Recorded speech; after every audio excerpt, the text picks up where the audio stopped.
नमस्कार बच्चों। आज हम लोग पढ़ेंगे कक्षा 6वीं का अपनी हिंदी सुलभ भारती पुस्तक से पाठ नंबर 3 उपहार। तो बच्चों, आप लोग जानते होंगे उपहार मतलब क्या। उपहार मतलब तोहफा, जिसे हम किसी के जन्मदिन पर, किसी के शादी के सालगिरह पर या किसी भी शुभ अवसर पर, गृह प्रवेश पर कुछ तोहफा देते हैं, कुछ गिफ्ट करते हैं, उसे ही उपहार कहते हैं। तो बच्चों, हम पाठ शुरू करने से पहले यह जान लेंगे कि इस पाठ में किस चीज के बारे में बताया गया है। यह एक प्रकार की कहानी है और इस कहानी में बताया गया है कि लक्ष्य प्राप्ति के लिए रुचि और लगन आवश्यक है। यानी लक्ष्य यानी हमारी जो मंजिल है, जो हम चाहते हैं, वह करने के लिए हमारे अंदर रुचि और लगन आवश्यक है। यानी कुछ पाना चाहते हैं तो उसके लिए हमें तन मन से लग जाना चाहिए और वो होगा तभी हम अपनी चीजों को पा सकेंगे। आप देखेंगे तो पाठ के शुरुआत में अपने टेक्स्ट बुक में ध्यान से देखिए तो कुछ चीजों, एक बॉक्स में कुछ वस्तु का नाम दिया गया है। जैसे आप देख रहे हैं, घर है, झरना है, फल है, पर्वत है, अनाज है, चाबी है, बहुत सारे लोग हैं और इस तरह से एक बूढ़ा आदमी है, मिठाई है, ग्लास में कुछ दूध या पानी है। तो आप देख रहे हैं तो एक ये बॉक्स में बंद ये सारी चीजों का नाम दिया गया है। वहां पर लिखा गया है नाम हमारे। इसका मतलब है संज्ञा से, नाउन, जो आपने इंग्लिश में भी पढ़ा होगा, हिंदी के व्याकरण में भी आप पढ़े होंगे, जिसको संज्ञा कहते हैं। ये मैं आपको दूसरे पाठ जब व्याकरण पढ़ाऊंगी तो ये चीजें बताऊंगी कि संज्ञा क्या है। उससे पहले हम लोग ये पाठ पढ़ेंगे उपहार।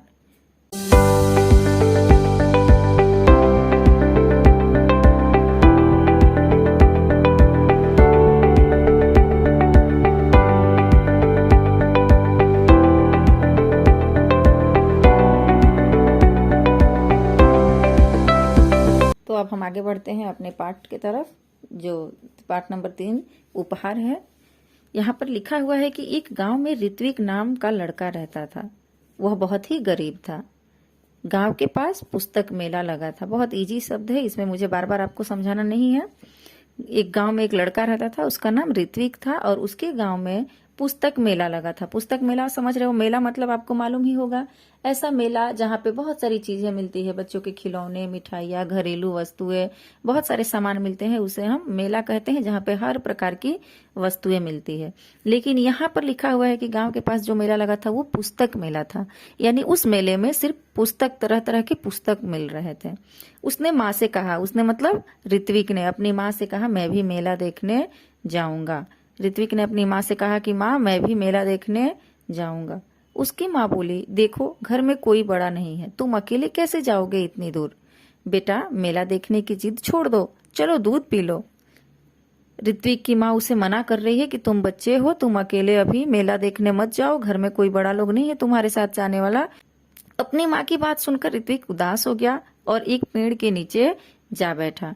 ऋत्विक मेला देखने तो नहीं गया, लेकिन मम्मी की बातें सुनकर वह बहुत उदास हुआ और एक पेड़ के नीचे जाकर बैठ गया।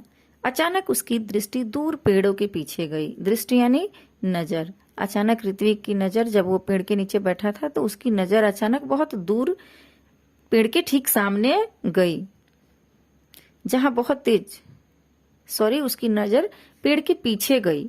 यानी वो पीछे मुड़ा और देखा तो अचानक से उसे क्या दिखाई दिया, जहां बहुत तेज रोशनी थी। जब पीछे देखा तो उसको बहुत तेज रोशनी दिखी, बहुत ज्यादा रोशनी दिखी। वह उठकर वहां गया और वह उस रोशनी के पास चला गया। रोशनी यानी जहां उजाला, जहां पर कुछ ज्यादा ही उजाला था, ऋत्विक उठकर वहां पर चला गया। वहां उसने सुनहरे पंखों वाली एक परी खड़ी थी। ऋत्विक ने क्या देखा कि वहां पर सुनहरे यानी सोने के कलर में, गोल्डन कलर जिसको आप कहते हो, सुनहरे कलर में, सुनहरे रंगों की पंख जैसी एक परी खड़ी थी। ऋत्विक ने हैरान होकर उस परी से पूछा, तुम कौन हो। ऋत्विक ने उसे देखा और बहुत परेशान हो गया कि इस तरह के पंख वाली कौन हो सकती है, और उसने उससे पूछा तुम कौन हो। वह बोली मैं परी हूँ। परी ने क्या कहा, ऋत्विक को बताया कि मैं परी हूँ, लेकिन तुम यहाँ उदास क्यों बैठे हो। परी ने यह भी पूछा कि मैं तो परी हूँ, लेकिन तुम यहाँ पर उदास चुपचाप क्यों बैठे हो। परी का प्रश्न सुनकर ऋत्विक की आंखों में आंसू आ गए। ऋत्विक को बुरा लगा कि मैं इसको क्या बताऊं कि मैं यहाँ क्यों बैठा हूँ।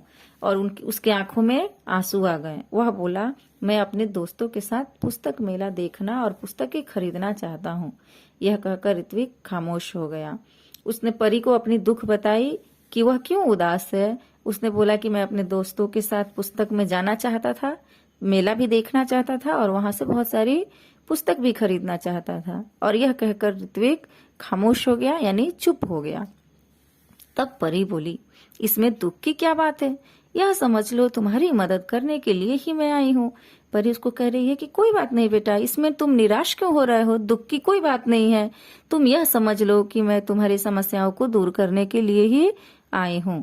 ऐसा मैं तभी करूंगी जब तुम मेरी परीक्षा में उत्तीर्ण हो जाओगे। लेकिन साथ ही साथ परी यह भी कह रही है कि मैं तुम्हारी समस्या को दूर करूंगी, लेकिन ऐसा मैं तब करूंगी जब तुमसे मैं कोई परीक्षा लूंगी और तुम उस परीक्षा में उत्तीर्ण हो जाओगे। उत्तीर्ण होना यानी पास हो जाना, सफल हो जाना। ऋत्विक आश्चर्य से पूछता है, कौन सी परीक्षा है? ऋत्विक ने पूछा। परी ने कहा, बता दिया तो परीक्षा कैसी? कह रहे हैं कि यहाँ पर ऋत्विक ने जब पूछा कि परीक्षा कौन सी है, तो परी क्या कह रही है कि अगर मैंने पहले ही बता दिया तो परीक्षा कैसी? अब परीक्षा मतलब क्या बच्चों? पर इच्छा। पर इच्छा मतलब पर यानी पराया, ये दो शब्दों से मिलकर बना है। पर प्लस इच्छा। पर मतलब पराया यानी दूसरा, और इच्छा मतलब मर्जी, यानी दूसरे की मर्जी को परीक्षा कहते हैं। अब बताओ, यहाँ पे मैं आपको समझा रही हूँ, जैसे आप परीक्षा जब देते हो तो आप जानते हो कौन से प्रश्न आएंगे एग्जाम में, परीक्षा में कौन सा प्रश्न आएगा, ये आपको पहले से पता होता है? नहीं पता होता है।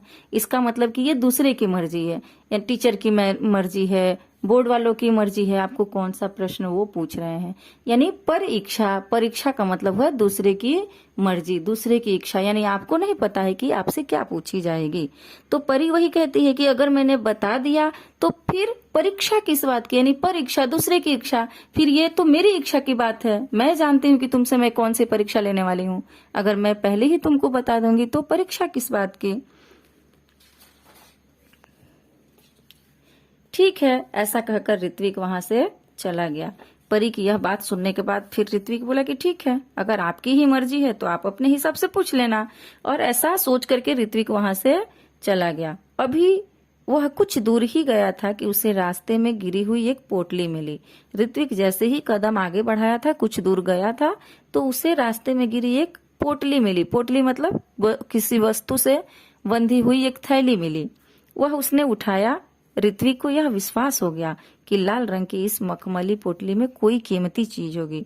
वह जो पोटली थी वह बहुत ही सुंदर थी, लाल रंग की थी, बहुत चमकीली थी, मखमली पोटली थी।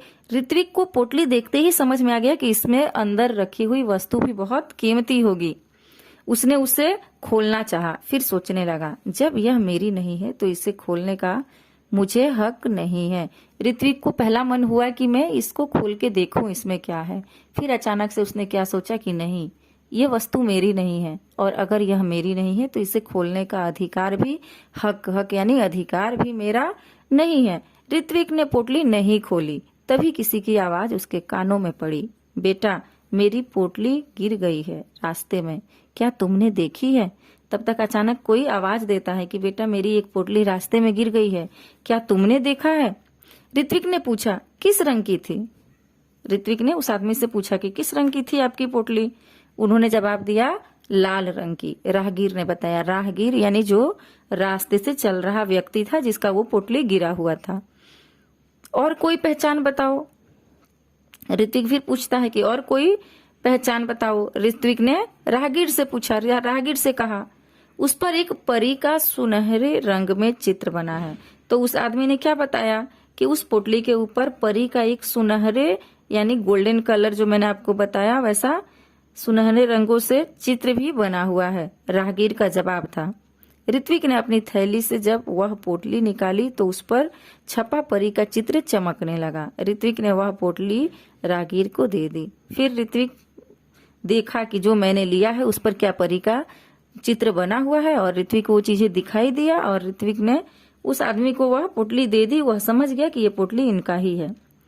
सुबह उठकर वहीं पहुंचा जहां उसे परी मिली थी। फिर दूसरे दिन ऋत्विक हमेशा वहां जाकर बैठता होगा, इसलिए अगला सुबह भी वो वहीं जाकर बैठा जहां उसे परी मिली थी। देखा तो वहां कोई नहीं था, वह बैठ गया। देखा वो अकेला है, वहां पे और कोई नहीं है, तो ऋत्विक वहां पर बैठ गया। उसकी आंखों के सामने वही लाल रंग की पोटली दिखाई देने लगी। तब ऋत्विक अचानक कल की बातें सोचने लगा और उसके सामने उसी तरह की पोटली दिखाई देने लगी। तभी तेज प्रकाश फैला, फिर अचानक से तेज रोशनी आई। सामने परी खड़ी थी। जिस तरह से पहले दिन परी आई थी, उसी तरह से दूसरे दिन भी तेज रोशनी, तेज प्रकाश आया और परी सामने आ गई। परी के दोनों हाथ पीछे थे। परी ने पूछा, कैसे हो? परी ने अपने दोनों हाथ पीछे कर लिए थे और बच्चे से क्या पूछा? ऋत्विक से पूछा कि तुम कैसे हो? ठीक हूं, ऋत्विक ने जवाब दिया। तभी परी ने कहा, अपनी आंखें बंद करो, मैं तुम्हें इनाम दूंगी। परी कहती है कि अब तुम अपनी आंखें बंद करो, मैं तुम्हें कुछ इनाम देना चाहती हूँ। इनाम यानी बख्शिश, यानी जब कोई अच्छा काम करता है तो कुछ जो चीजें हम उसे देते हैं उसे इनाम कहते हैं। तो परी कह रही है कि मैं तुम्हें इनाम देना चाहती हूँ, तुम अपनी आंखें बंद करो। किस बात का? ऋत्विक ने पूछा। कि मतलब ऋत्विक को मालूम नहीं कि उसने क्या अच्छा काम किया है, तो ऋत्विक ने पूछा कि किस बात का इनाम दोगे आप? तुम उत्तीर्ण हो गए हो इसलिए। परी ने ऋत्विक से कहा कि तुम उत्तीर्ण हो गए हो इसलिए मैं तुमको इनाम देना चाहती हूँ। उत्तीर्ण हो जाना यानी पास हो जाना। तो तुम अपनी परीक्षा में पास हो गए हो। पहले दिन परी ने क्या कहा था कि मैं तुमसे एक परीक्षा लेने वाली हूँ और जब तुम उस परीक्षा में पास हो जाओगे तब मैं तुम्हारी समस्याओं का हल बताऊंगी। अब दूसरे दिन परी कह रही है कि तुम उत्तीर्ण हो गए हो, यानी तुम अपनी परीक्षा में सफल हो गए हो, पास हो गए हो। परी ऐसा बोली। परी की बात ऋत्विक की समझ में नहीं आ रही थी। ऋत्विक को कुछ भी समझ में नहीं आ रहा था कि परी बार बार क्यों आ रही है, परी परीक्षा वाली कौन सी बात बोली, फिर मुझे सफल होने की कौन सी बात कह रही है। ये कोई भी बात परी को, ऋत्विक को समझ में नहीं आ रहा है। लेकिन बच्चों, आप लोग समझ गए ना कि ऋत्विक किस परीक्षा में पास हुआ था? ऋत्विक ने वह जो रास्ते में गिरी हुई पोटली को नहीं उठाया, नहीं खोला था, अपने पास नहीं रखा था, राहगीर को दे दिया था इस परीक्षा में। और ये परीक्षा परी ने ली थी। इसी परीक्षा में ऋत्विक पास हो गया था, इसीलिए परी वापस उसको इनाम देने के लिए उसके पास आई हुई है। तो यहाँ पर फिर परी क्या कह रही है? परी की बात ऋत्विक की समझ में नहीं आ रही थी। उसने आंखें बंद कर ली। परी के कहने अनुसार ऋत्विक ने अपनी आंखें बंद कर ली। उसे कोई भी बात समझ में नहीं आ रहा था। परी ने उसके हाथों में एक मखमली थैली पकड़ा दी। ऋत्विक ने देखा तो हैरान रह गया। ये तो वही पोटली थी जो उसने राहगीर को दी थी। परी ने क्या किया कि वही पोटली जो इसने राहगीर को लौटाई थी, वही पोटली परी ने वापस ऋत्विक को दे दिया। ऋत्विक ने देखा तो बहुत जल्द पहचान गया कि ये तो कल वाली वही पोटली है जो मैंने राहगीर को दी थी। परी ने कहा, कल मैंने ही तुम्हारी ईमानदारी की परीक्षा ली थी, वह राहगीर भी मैं ही थी, इसलिए मैं तुम्हें यह इनाम दे रही हूँ। आगे परी ने क्या किया, ये ध्यान से सुनिए। परी ने ऋत्विक को समझाया, ईमानदार व्यक्ति के जीवन में किसी वस्तु की कमी नहीं होती। जाओ, अब तुम्हें मनचाही वस्तु मिलेगी। परी कह रही है कि जो भी व्यक्ति ईमानदार होता है उसके जीवन में कभी किसी चीज की कमी नहीं होती है। अब तुम्हें मनचाही वस्तु मिलेगी। अब तुम जो चाहोगे, मनचाही वस्तु यानी जो तुम्हारा दिल चाहेगा, जो तुम चाहोगे वो वस्तु तुम्हें मिलेगी। ऋत्विक के पास शब्द नहीं थे जिनसे वह परी को धन्यवाद देता। यानी ऋत्विक बहुत ही खुश हो गया था और उसके पास ऐसे शब्द नहीं थे, यानी शब्द कम पड़ रहे थे कि किस मुंह से कैसे वो परी को धन्यवाद दे। खुशी से उसकी आंखें भर आई। ऋत्विक की आंखें जो है वो खुशी से भर आई। मतलब वो बेहद खुश हो गया क्योंकि वो यही चाहता था कि उसे पुस्तक मिले, वो पुस्तक मेला देखने जाए। और उसको परी ने उसकी ईमानदारी पे खुश होकर के बहुत सारी पुस्तकें देती थी। इससे खुश होकर के ऋत्विक परी को धन्यवाद देने में भी असमर्थ है, उसके पास शब्द नहीं है और उसकी आंखें भर गई है। लाल मखमली पोटली ऋत्विक ने अपनी माँ को दी। उसकी समझ में यह नहीं आया कि उसका बेटा उसे क्या दे रहा है। जो लाल मखमली पोटली परी ने ऋत्विक को दी थी, वही पोटली ऋत्विक ने अपनी माँ को दी। उसकी माँ यह समझ नहीं पा रही थी कि मेरा बेटा मुझे क्या दे रहा है, इस पोटली में क्या बंधा हुआ है। जब माँ वह पोटली खोलने लगी तब पोटली कई गुना बड़ी हो गई। यानी जैसे ही माँ उसको खोलना शुरू की तो वो और बढ़ते जा रहा था, उसमें चीजें और बढ़ते जा रही थी। उसमें से सुंदर सुंदर पुस्तकें बाहर निकल आई। यानी परी जो थी वो वरदान दी थी इसको, खुश होकर के जो वरदान दी थी, क्योंकि ये लड़का ईमानदार था। इसने दूसरे की वस्तु खुद नहीं ली थी, अपने पास नहीं रखी थी, जिसकी वस्तु थी उसे लौटा दी थी। और परी इस परीक्षा से खुश होकर के ऋत्विक को एक पोटली दी थी। उस पोटली को ऋत्विक ने अपनी माँ को दिया। जब माँ ने उसे खोला तो बहुत ही खुश हुई, क्योंकि वो पोटली और बड़ी होती गई और उसमें से सुंदर सुंदर पुस्तकें बाहर निकल कर आई। पुस्तकों का ढेर देख करके माँ चकित रह गई। चकित रह जाना मतलब आश्चर्यचकित रह जाना। माँ के पूछने पर ऋत्विक ने सब कुछ बता दिया। जैसे ही माँ ने ऋत्विक से सब बातें पूछी, ऋत्विक ने सारी बातें अपनी माँ को बताया। अब ऋत्विक ने मित्रों के लिए अपनी बहन कृतिका के सहायता से पुस्तकालय खोला। जब ऋत्विक के पास बहुत सारे पुस्तक हो गए तो ऋत्विक ने क्या किया, एक बहुत ही अच्छा कार्य किया। अपने बहन की मदद लिया, जो कृतिका जिसका नाम था, उसकी सहायता से ऋत्विक ने पुस्तकालय खोला। पुस्तकालय मतलब लाइब्रेरी। वहां सभी बच्चे आकर के अपनी मनपसंद पुस्तकें पढ़ने लगे। एक बहुत सुंदर पुस्तकालय खोल दिया, पुस्तकों का घर बना दिया। वहां पे सभी बच्चे हमेशा आते थे और आकर के अपनी मनपसंद पुस्तकें ले लेकर के पढ़ने लगे। उनको पूरा गांव पुस्तक मित्र के नाम से जानने लगा और ऋत्विक के इस कार्य से उसके पूरे गांव वाले उसको पुस्तक मित्र के नाम से जानने लगे। सब लोग उसको पुस्तक मित्र कहकर बुलाने लगे।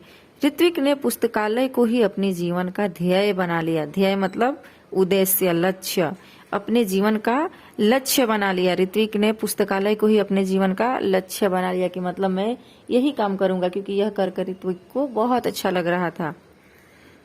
उसका सारा समय पुस्तकों के बीच बीतने लगा। एक दिन पुस्तक पढ़ते पढ़ते ऋत्विक की आंख लग गई। एक दिन क्या हुआ, ऋत्विक हमेशा पुस्तकों के बीच में रहता, पुस्तकें पढ़ा करता था। एक दिन पुस्तक पढ़ते पढ़ते ही ऋत्विक की आंख लग गई। आंख लग गई यानी उसे थोड़ी सी नींद आ गई, हल्की नींद आ गई। देखता क्या है कि पुस्तकें उससे बातें करने लगी। तो वो देख रहा है, नींद में स्वप्न देख रहा है कि पुस्तकें उससे बातें कर रही है। क्या कह रही है, उससे एक पुस्तक ने पूछा, ऋत्विक अगर तुम अपने जीवन में बड़े आदमी बनोगे तो क्या तुम हमारा साथ छोड़ दोगे। पुस्तकें पूछ रही है उससे कि अगर तुम बड़े आदमी बन जाओगे, यानी कुछ दूसरा काम करने लगोगे, तो क्या फिर तुम यह पुस्तकालय बंद कर दोगे जो गांव के लिए और बच्चों के लिए खोल रखा है। क्या तुम हमारा साथ छोड़ दोगे, हमें भूल जाओगे। पुस्तकें उससे पूछ रही है कि तुम हमें भूल जाओगे। ऋत्विक ने कहा नहीं, अब तो तुम ही मेरी साथी हो, मित्र हो। ऋत्विक स्वप्न में ही कह रहा है कि नहीं, मैं ऐसा नहीं करूंगा। तुम पुस्तक जो है वो मेरी साथी हो, तुम ही लोग मेरे मित्र हो। तभी किसी ने दरवाजे की घंटी बजाई और उसकी नींद टूटी। इतने में किसी ने घंटी बजा दी और ऋत्विक की नींद टूट गई। जगाने पर देर तक सोचता रहा कि आगे चलकर वह बड़ा सा पुस्तक भंडार खोलेगा। और ऋत्विक की जब नींद खुली तो ऋत्विक ने देर तक यही सोचता रहा कि अब मैं आगे बड़ा होकर भी कुछ दूसरा नहीं करूंगा, मैं पुस्तक भंडार खोलूंगा। यानी पुस्तकालय से भी बड़ा कई पुस्तकालयों का खजाना, कई पुस्तकालयों का भंडार खोलकर रखूंगा, पुस्तकों से प्रेम करूंगा और इससे दूसरों को भी सुख मिलेगा, बाकी बच्चे भी उसे पढ़ा करेंगे। तो बच्चों, इस तरह से हमारा ये पाठ बहुत ही सुंदर ढंग से समाप्त होता है, जहाँ पे आपने देखा कि हम अगर ईमानदार रहेंगे जीवन में तो हमारी हर मनोकामना पूर्ण होगी। इसलिए कभी भी हमें कोई लालच नहीं रखनी चाहिए, दूसरे की वस्तु को अपना वस्तु नहीं समझनी चाहिए। हम अगर अपने जीवन पथ पर ईमानदारी से मेहनत करेंगे और आगे बढ़ेंगे तो जरूर सफल होंगे। यह इस पाठ से हमें समझ में आ रहा है।